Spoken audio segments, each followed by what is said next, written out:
Hello, everybody. Welcome back to Arc-Rex Temple of Ages.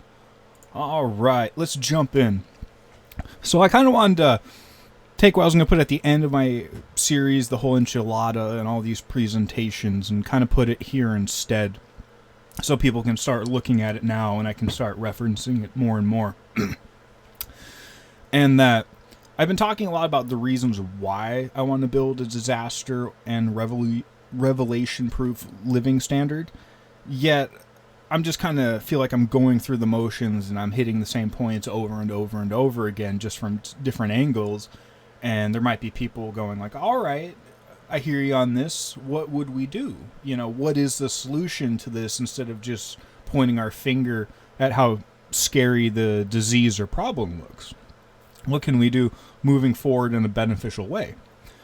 So one of the big things when I first started looking at this and realizing that, you know, I didn't vibe with the system, and from where I saw it was going with technology and the people implementing it and the spiritual journey we're having, that giving up my rights and freedoms for a crappier and crappier product and a bunch of people that are trying to take away my freedom and rights and basically enslave me to machines so they can have slightly more money and power isn't something I vibe with or want to be a part of.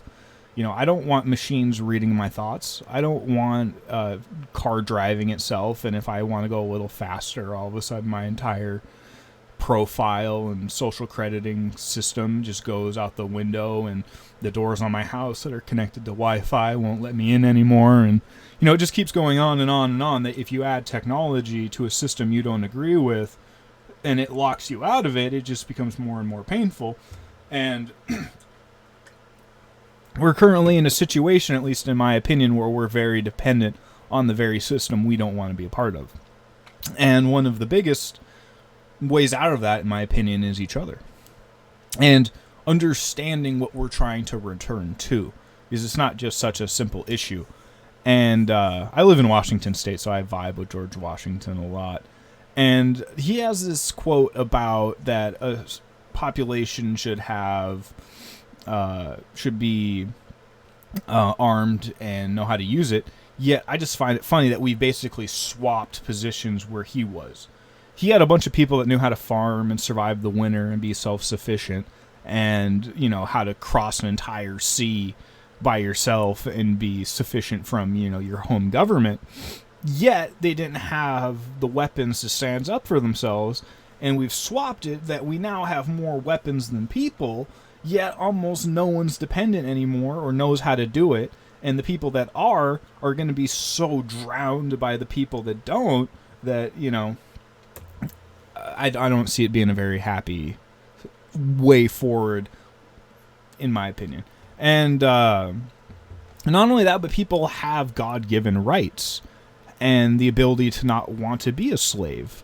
That you can look at these things being put upon us and go, hey, that's not right.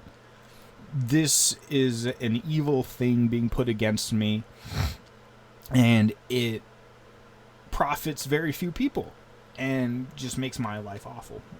And there's a lot of different ways to look at this, but just that the gist of this is that, you know, a very small group of people can figure out what they want to do and go do it because that's their right. You know, it's not anyone else's right to enslave you, even though we're kind of moving more and more towards that world for whatever reason. And I like this meme that the world will say, hey, you don't fit in here, so you'll go make your own place. But then they'll come back and say, hey, why are you excluding us? And you have to learn how to say, no, go back to your spot. You specifically, like, we specifically came to the conclusion that I didn't want to be here. You don't want me here because I don't match the vibe. So I'm going to peacefully go over here and build my own self-sufficient thing so you don't have to worry about me, or I'm not going to be a draw on your system anymore. But then all the problems are going to start coming back of like, hey, do what we want you to do. And it's like, that was the whole reason why we went over here in the first place. This meme becoming ungovernable. And it just kind of makes it so funny to me. It's like, what's the number one thing you can do to make the system mad at you? And it's like, oh yeah, say I want to be self-sufficient and have my own farm and not be part of this stupid system that they're literally making more stupid by the day by design. Unless you're part of a very small group of people that have to do awful things to maintain their position there, or so I've been led to believe through a giant pre-programming campaign that they've given me from every angle, and I don't know why you would do that if you were a good person. You know, why, you know, if I was a neighbor with someone and I was a good neighbor, but like from every angle I was like manipulating them to make them think I'm this villainous monster. Like, it's like, why? So, what I say is, I want to stop hearing about this in islands and, you know, stupid government decisions myself. But we have to figure out this place to go to together because, in my opinion, it's not reasonable anymore for a single person to have the means to go be self-sufficient, even if they have the time and money to. Like, just the knowledge part of it. But then I need more than knowledge, so it's like, it's I'll get to it, but just finding a place where we don't have to deal with all this stuff. And that's what more and more has led me to want to do this. So I'm going to go over a bunch of examples and what I would say my pieces to the puzzle. And yeah, exactly. So this is an Earth home that, you know, has a lot of glass and solar panels on it, but you can use things like that for aquaponics and things like that, so you can get more value out of what you're doing and be more self-sufficient. But you also can do vertical hydroponics as well. That's currently a very popular thing, and there's even entire industries and like urban skyscrapers that are just vertical hydroponics that you don't even have to be outside. And then you could start combining that with more economic friendly ships or semi-submerged hobbit homes, kind of like Out of the Shire. I'm more leaning to this because I want to make this as disaster proof as possible. So no matter what you're thinking about, if you're thinking about global warming, if you're thinking about the earth shaking or the sky falling or demons invading or imagination becoming life, or even as small as like the Federal Reserve changes the interest rates on something, or some food gets more expensive, like that this place is built from a position of strength in production so that those problems aren't a problem anymore because you're prepared against it and have your own supply line. And you have things like solar power, wind power.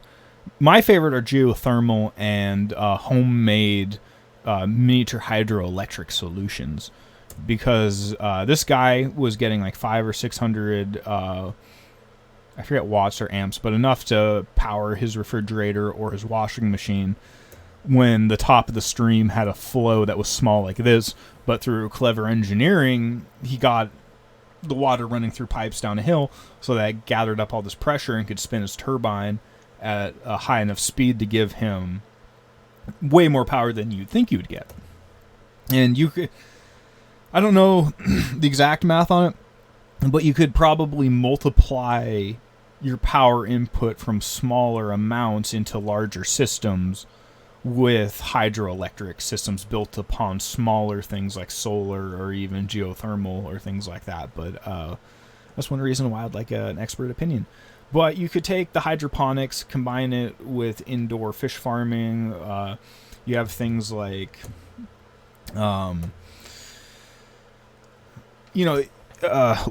miniature freshwater lobster, shrimp, fish. You even have things like mussels that can purify water, so you can filter as well, because the fish will produce bio-waste that will go to the plants. The plants will eat the bio-waste and grow plants, and then the humans eat the plants, and then you can turn the plants into more fish food, and that goes back into the fish system, and then that goes back out through the waste again. And you'll have to add a few other things to keep it going, but it becomes this cycle and system within itself.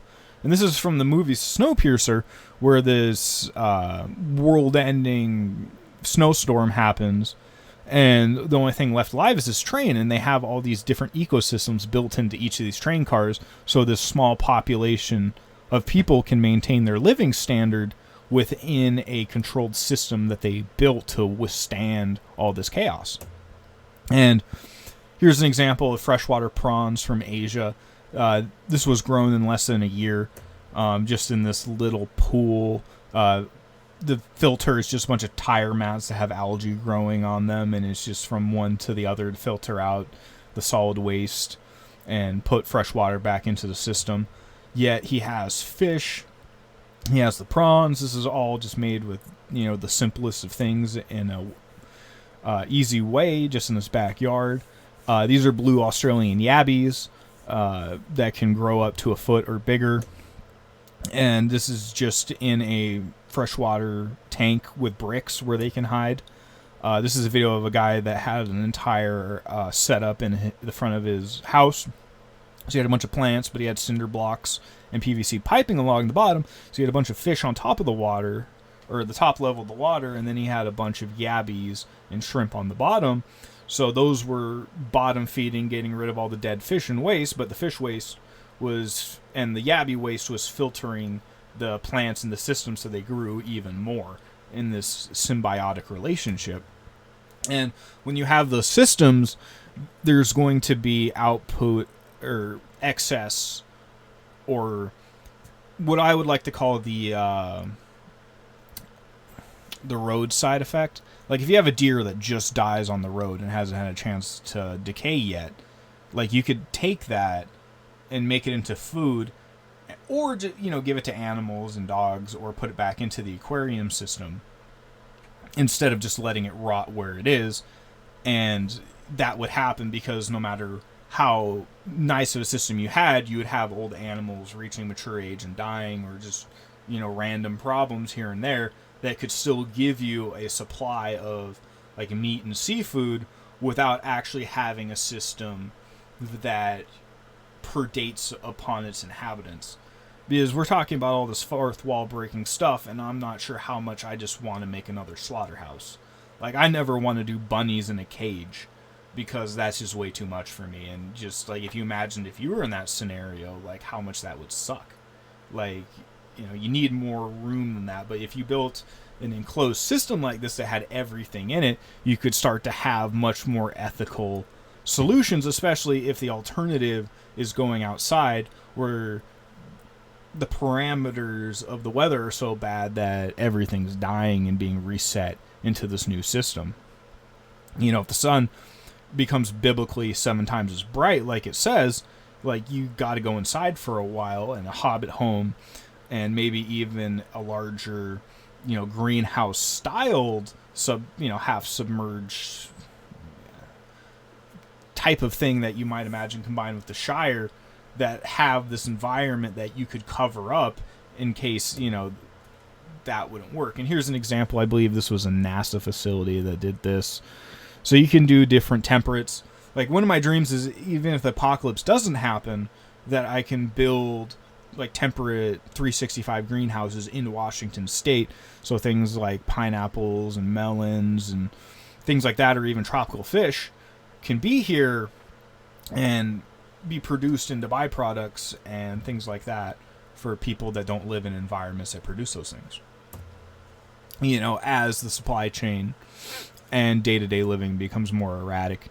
And, here's a whole jungle inside of an artificial structure. Same with, miniature sea. So they had all these different environments, but they had all the piping with it. They even had, different areas where they were growing. This was a NASA facility, so they're testing, having these in completely closed off environments by themselves for long periods of time with no input from the sun. So, great things to study from. And then there are a bunch of businesses and things like that are doing the hydroponic routes. Entire skyscrapers within cities Amazon and Bill Gates are looking into that as well. Like I said, solar is a huge thing. Not as much in Washington here, but if you're in a place that does solar more, that can be a great asset. Here's an entire eel farm in Japan that they have. Japan does a lot of indoor fish farming, or semi-indoor fish farming with like koi and eels and things. My father's a fish biologist, so I'm pretty familiar with fish hatcheries and, you know, like landlocked trout production. So they'll have a bunch of fish eggs that they harvested from trout that swam up the river that they were deposited, and they'll redeposit or be trapped at a hatchery, and they'll harvest all the eggs at the hatchery, and then they'll put them in these, which have oxygenator or oxygen stones at the bottom to keep the water cycling and fresh. And then they'll take the eggs and they'll put them into larger facilities where they grow up, and then they'll put those into larger facilities, and then they'll finally release them back into the wild so that they can go back to the sea, restart trout populations, but also they can create trout runs so people can go fish them and prey upon these animals that they raised in captivity for sport. So, you know, you can extend that to what our situation might be kind of like. And that you can even do, you know, if you're by a body of water, you can do this with all kinds of things. You can do with fish, mussels, oysters. People on YouTube do this a lot, where they have their own landlocked or ponds that they build themselves and fill up and design so that the natural rainwater will give them ponds, and from there they can insert their own fish and build their own ecosystems. This is what I was talking about earlier with filter feeding with like mussels and clams and things like that. You can use these animals in their natural environment, these ecosystems you have, to naturally filter out your water. And not only that, but to grow the very animals that support you. This is a town in Japan somewhere, I believe, that their entire city is linked by a water system, a natural aquifer, and they keep koi in each house where this water comes out of, and they use the koi to eat their scraps and to filter the water because it's so pure. And there's a bunch of other things like merino wool. Goats have much better and itchy fur. You have carrier pigeons, which have like inhuman accuracy. You have lambs and goats, which are amazing pack animals for a variety of reasons, and ducks and geese and chickens and all that kinds of things. You have things like hemp that can be basically turned into like anything you'd want if you could figure out the process for it. You have all the different kinds of gases. You can like set up all your food scraps into an area and get propane from that, I believe, or methane, I believe, is the one you get from that. But you can use that as a fuel. There's already a lot of people that are building their own bunker complexes, you know, for millionaires and things like that, where you can build a spot there.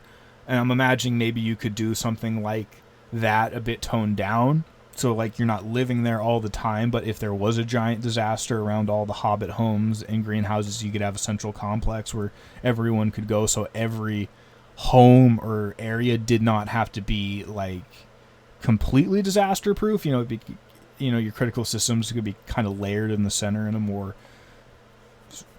structured zone, but who knows? You know, this is me just spitballing, but if you got to that point where, you know, you take all these pieces that I have, you have hydroelectric, you have solar, you have like methane and different kinds of gases because you're recycling, right?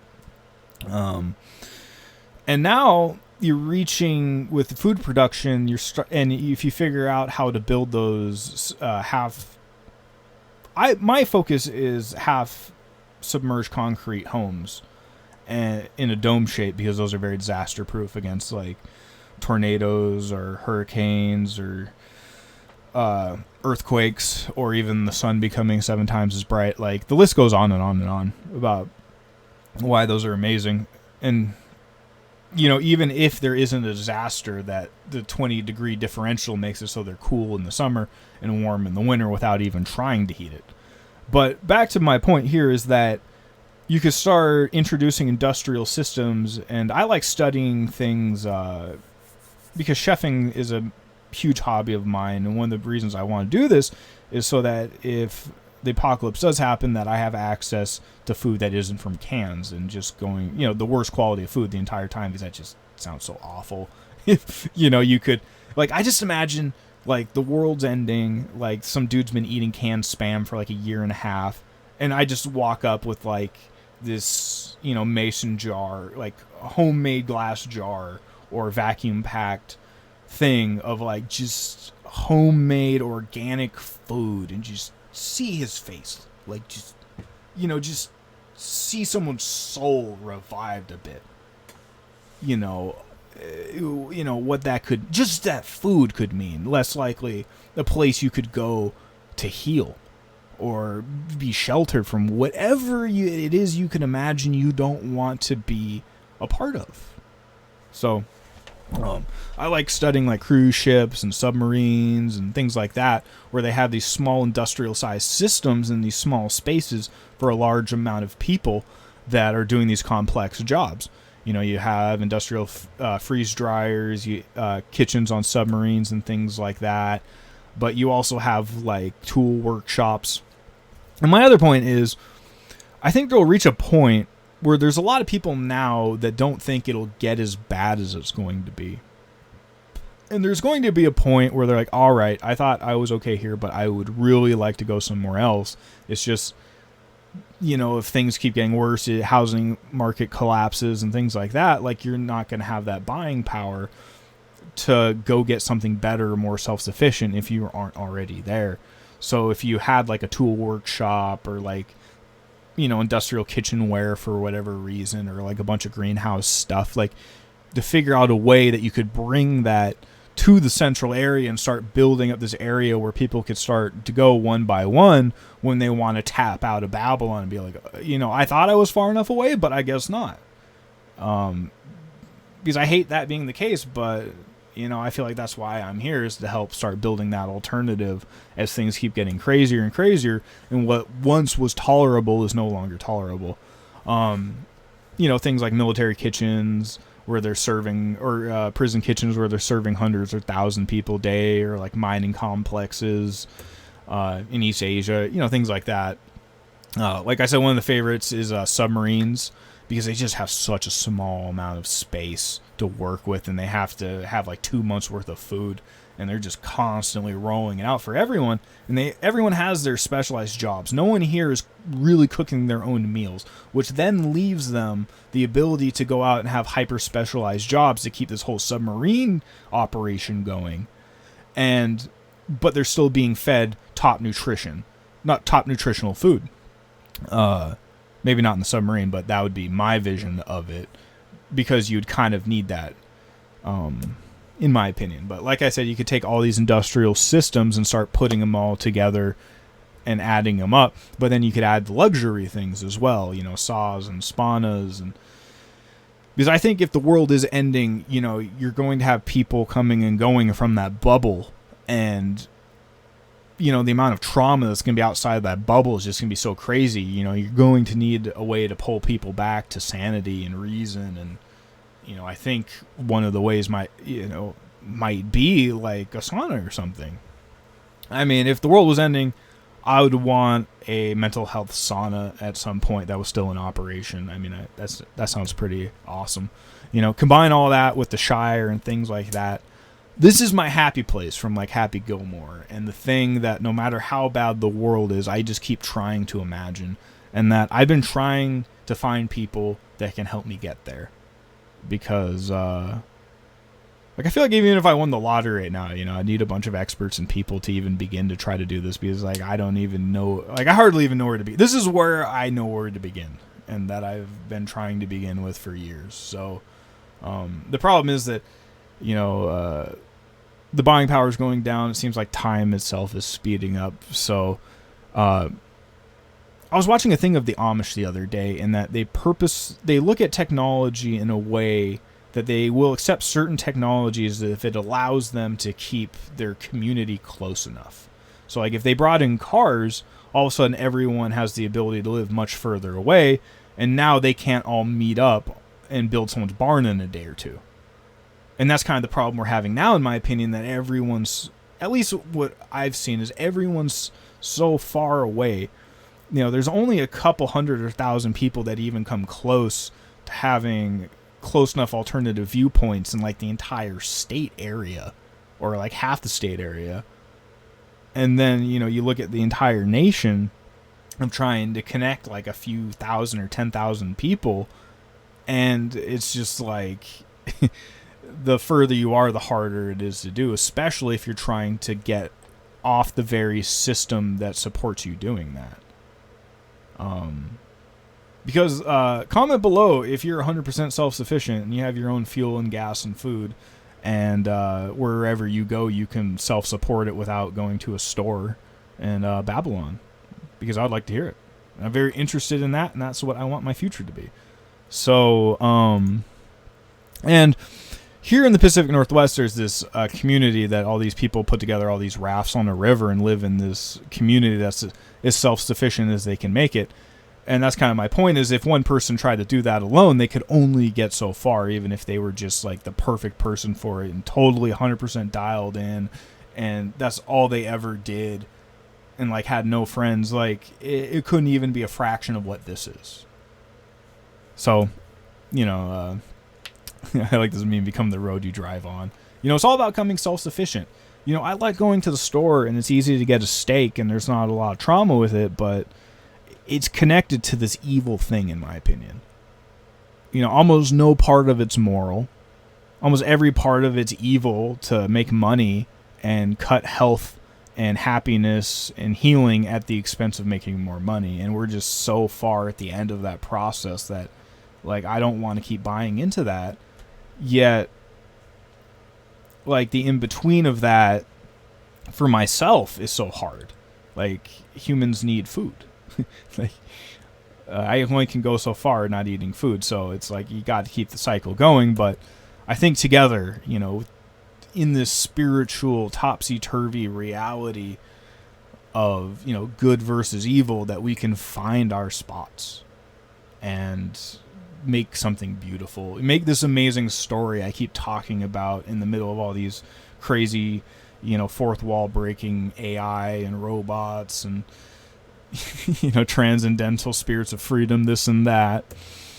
Meme about that too, that good vibration to get you out of the evil. And that shit just, in my opinion, stuff just keeps getting weirder and weirder, and the warning bells have been going off. Yet I think I have been put here in this place because I know a lot of people that already have gotten out of Babylon, or further out of Babylon than I have. And there's a lot of people I used to know here in Washington, because Washington's one of the last states people want to be in if you're a prepared minded person, just because, in my opinion, in a lot of ways, and I'll probably make a presentation about this later, that Washington in a lot of ways is like the heart of darkness for like AI and this agenda they're trying to make and just breaking people's brains.